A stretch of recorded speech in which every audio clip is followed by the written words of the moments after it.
Fala, gurizada, beleza? Sou o professor Hilton, o seu professor de Física e Engenharia aqui do YouTube.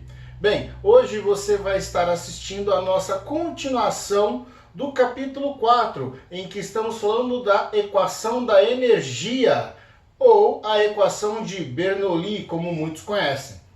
Bem, nós já passamos por duas situações anteriores das nossas videoaulas sobre a equação desta energia, a qual a gente chama de carga. Nós vimos como ela se comporta ao longo de um escoamento de um fluido real. Vimos o que acontece quando este fluido passa por uma máquina, sendo ela bomba e turbina. E na aula de hoje nós falaremos da equação para o fluido real.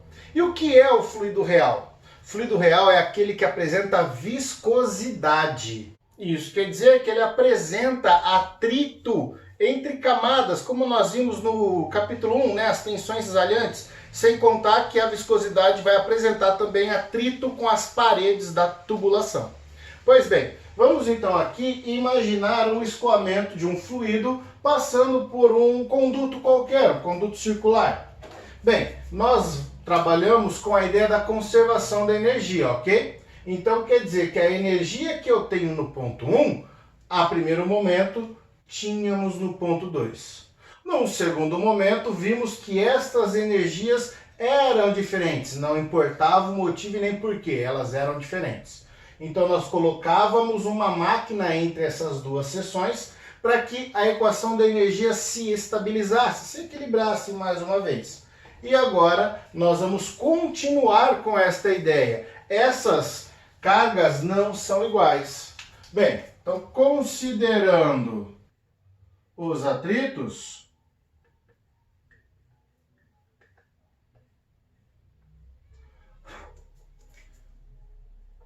então tá lá, considerando os atritos, H1 é diferente de H2, ok?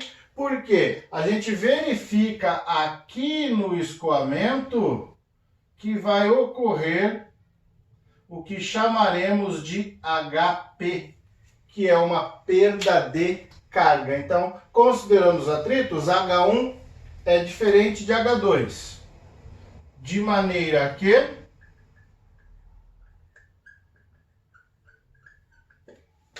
o nosso H1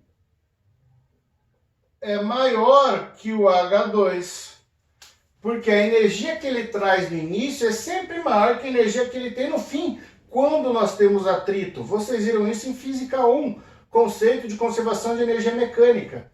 Então, para que a nossa energia se equilibre novamente, nós precisamos considerar essa dissipação. Vamos escrever aqui, logo, a conservação de energia será dada por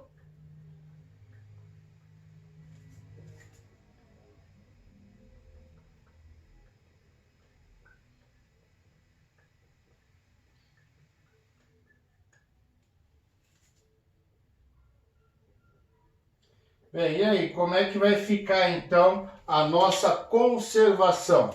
Para que haja conservação é necessário que o nosso H1 seja igual ao H2 com a perda que ele vem tendo. Se então pegarmos o H2 e somarmos essa perda de carga, nós temos a energia do começo, a carga do início. Então a gente ainda trabalha com a conservação da energia, ou a conservação da carga total.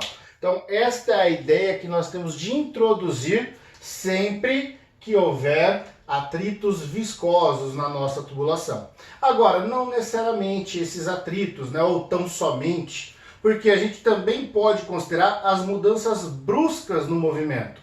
Do tipo, o fluido está vindo numa tubulação horizontal e ele encontra uma curva para ir para baixo.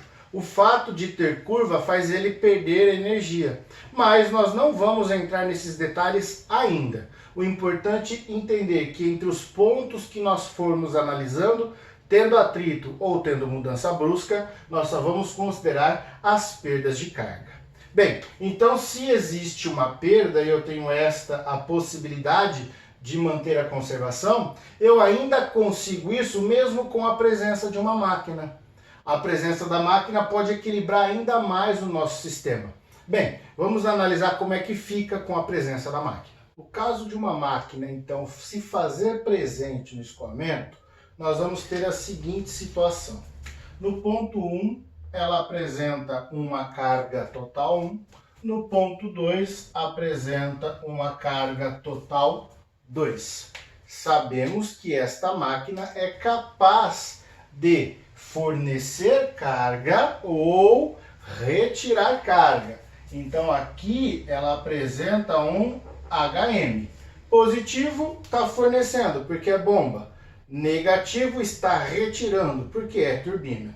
Só que aí nós vamos ver que ao longo do escoamento do trecho 1 e 2, nós vamos ter alguma perda, ok? Em algum momento entre o trecho 1 e 2 haverá uma perda de carga. Vamos supor simplesmente que nós temos aqui então a nossa perda.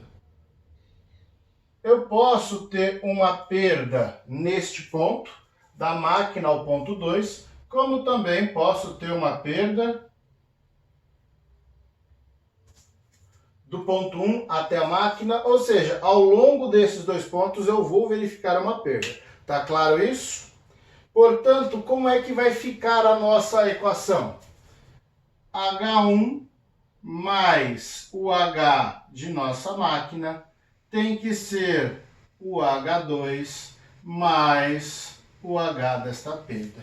Esta se torna a equação fundamental de Bernoulli para a hidráulica.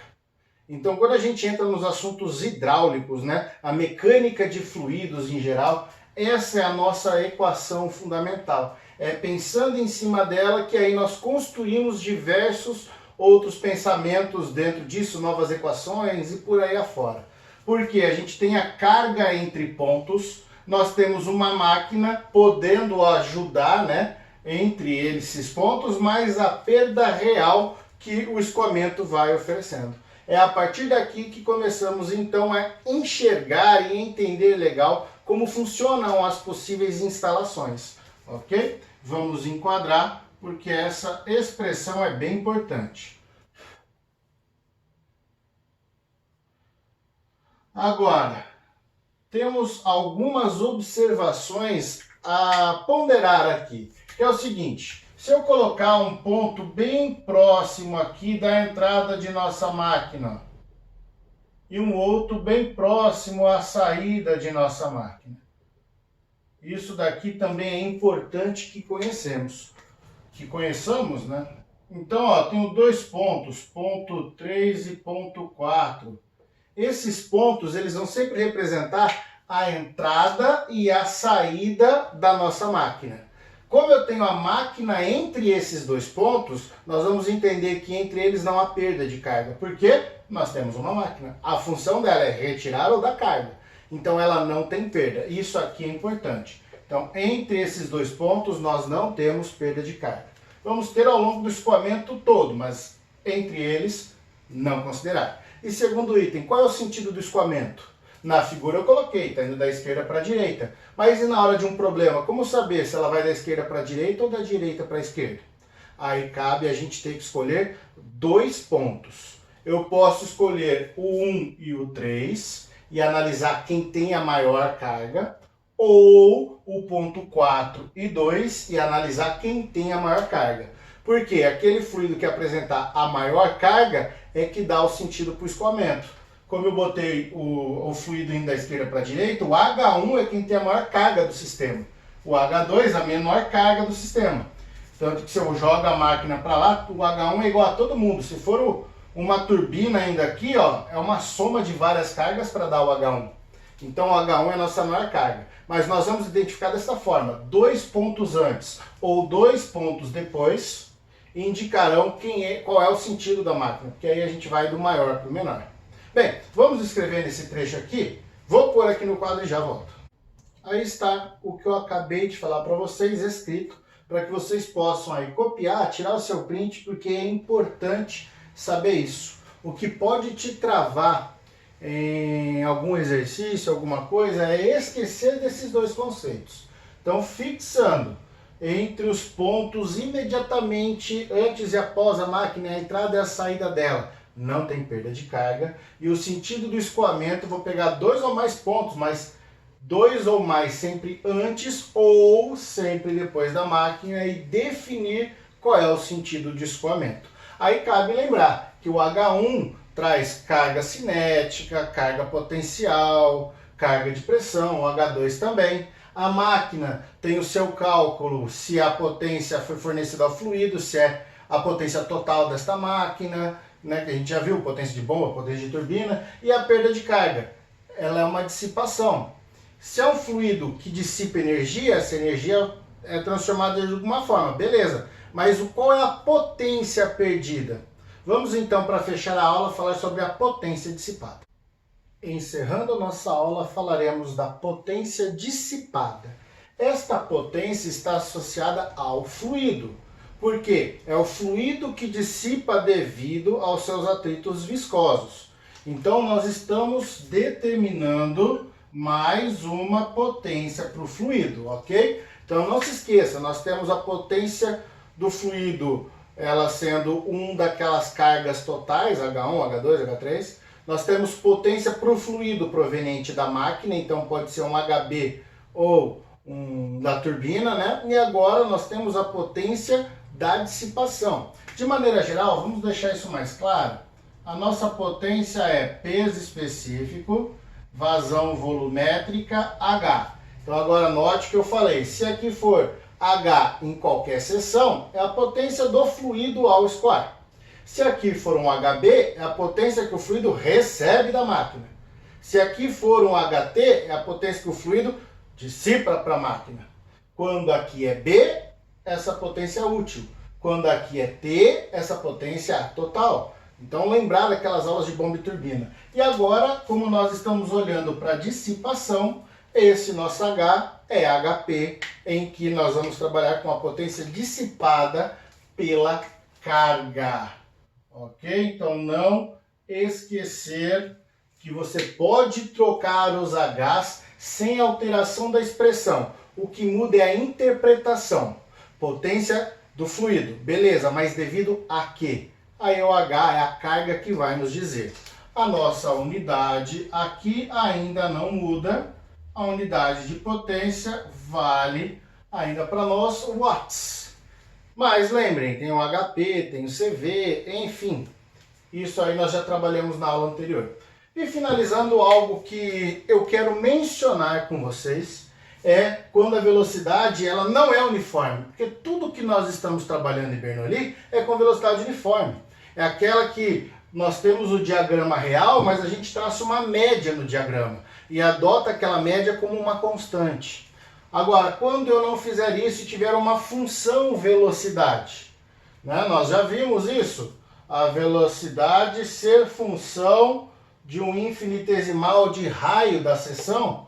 Nós já fizemos até exercícios sobre esse tipo de função. Então, o que fazer? Né? Nós teremos uma função matemática para descrever e temos que transformá-la na média, como nós fizemos para jogar em Bernoulli. Mas só isso não basta. Então, no nosso livro aí, há uma explicação bem interessante, uma dedução matemática que nos mostra isso. Mas, de maneira geral, quando a gente pega essa função e transforma ela numa média e aplica a Bernoulli, não dá igual ao você pôr isso em prática, vamos assim dizer. Na prática, quando a gente vai fazer uma medição real da velocidade, por mais que eu tenha uma função, integre e obtenha a média, os valores não batem. Há a necessidade de um coeficiente de correção. Este coeficiente é chamado de coeficiente da energia cinética, representada pela letra alfa, que dentro da dedução do nosso livro, chega-se a essa expressão.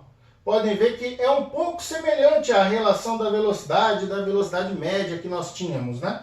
Mas ó, aqui aparece um cubo e tudo isso vem da dedução. Eu só quero salientar isso com vocês. Que quando então a velocidade não for uniforme e eu for para a prática, eu tenho que pensar nisso aqui. Porque a minha carga cinética, ela ficaria assim, ó, alfa de V quadrado sobre 2G.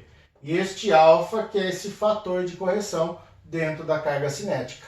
Agora, ao pegarmos as funções, aquelas duas que eu deduzi para vocês, as limites para o laminar e para o turbulento, né? Misturei as palavras. Nós fazendo os cálculos, encontramos que para laminar o alfa é 2 e que para turbulento ele é aproximadamente 1, 1,05, 1,07, ou seja, muito próximo de 1. E aí quando vamos para a prática da engenharia, a gente pode adotar este 1, por mais que, como eu falei, na situação real não é tão assim, mas quando o escoamento é turbulento, é quase parecido os valores dos cálculos com o da prática. Então teve que ter essa necessidade de demonstração. Se a gente for para o escoamento laminar em prática, por mais difícil que seja, não vai bater os resultados, você tem esse coeficiente valendo 2. Tem que ter praticamente o dobro, né, do valor que você obtém entre o real e o seu cálculo. Agora, se o escoamento ele é turbulento, de limites bem altos, o alfa vai se aproximando cada vez mais de 1 e a nossa equação e a prática correspondem e batem muito, muito, muito próximo, de maneira que podemos adotar iguais. Ok? Bem, de maneira geral, essa é a nossa forma de estudar a equação de Bernoulli. Fechamos aqui este princípio básico, ainda não encerramos o capítulo 4, mas conseguimos obter uma expressão geral que permita calcular qualquer situação.